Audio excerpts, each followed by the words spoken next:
kwa mgombea mwenza ni baadhi ya maoni ambayo tutakuwa tukifuatilia baadaye. Upinzani nchini unakimbizana na muda kubuni muungano imara wenye uwezo kwa kumng'oa Rais William Ruto katika uchaguzi mkuu wa mwaka 2027. Hata hivyo, wakati wa viongozi wa muungano huo wakiongezea mashauriano na kuwapa kudumisha umoja, kauli mpya zinatolewa hadharani kati ya washirika wao zinafichua mvutano kuhusu vyama vya kisiasa, ushawishi na mikakati ya kisiasa. Mvutano wa hivi punde kati ya viongozi wa upinzani na kambi ya Rigathi Gachagua sasa unazua maswali iwapo muungano huo utaweza kupatanisha maslahi yanayokinzana kabla ya kukubaliana kuhusu mkakati mmoja wa kisasa. Mwandishi wetu wa masuala ya siasa Mike Kagongo ana mengi zaidi. Huku viongozi wa upinzani wakiendelea kuonyesha sura ya umoja, safari ya kubuni muungano mmoja wa kisiasa inaanza kuonyesha nyufa za ndani.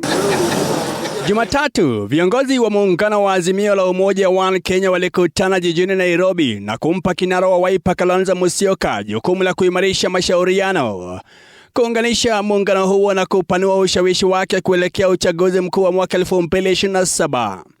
Siku moja baadaye, Kalonzo walimkaribisha kiongozi wa chama cha DCP Rigathi Gachagua Karen kwa mazungumzo zaidi, akieleza kuwa mkutano huo ni sehemu ya juhudi zinazoendelea za kujenga muungano mpana wa upinzani wenye uwezo wa kuunda serikali ijayo. It being understood, I was given the mandate to reach out so that we can fast track the formation of this new coalition.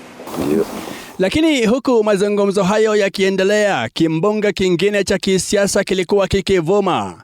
Kiongozi wa DP Justin Muturi, kiongozi wa PNU Peter Munya na kiongozi wa Mbas Lenny Kivuti walitoa taarifa ya pamoja wakipinga matamshi waliyodai yalitolewa na Rigathi Gachagua, wakisema aliwataka wavunje vyama vyao na kujiunga na DCP. We wish to state unequivocally that every political party is an independent institution established under the Constitution and the laws of Kenya, with its own members, delegates, elected officials, and governance structures.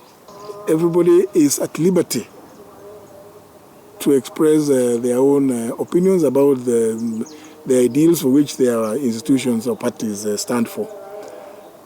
And within this united opposition or united alternative government, everybody should respect the rights of the other.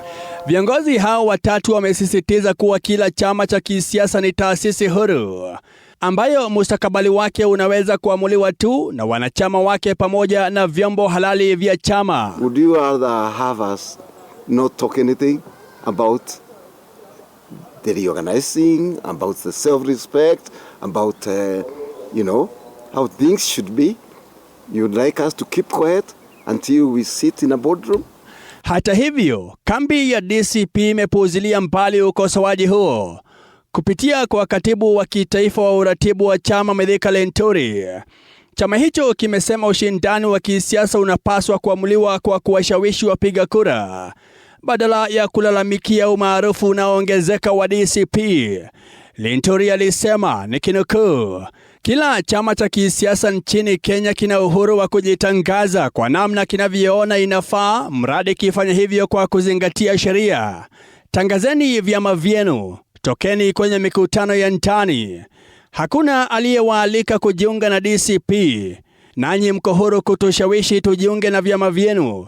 Msitafute makosa katika umaarufu wa DCP. Badala yake, washawishini wananchi badala ya kututisha.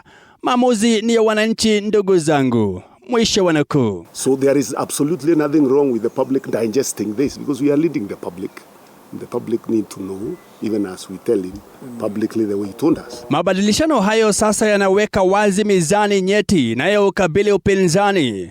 Ingawa viongozi wake wanaendelea kusisitiza lengo la kusimamisha mgombea mmoja dhidi ya Rais William Ruto mwaka 2027, tofauti kuhusu utambulisho wa vyama, ushawishi wa kikanda na masharti ya kujenga muungano zimeanza kujitokeza wazi wazi.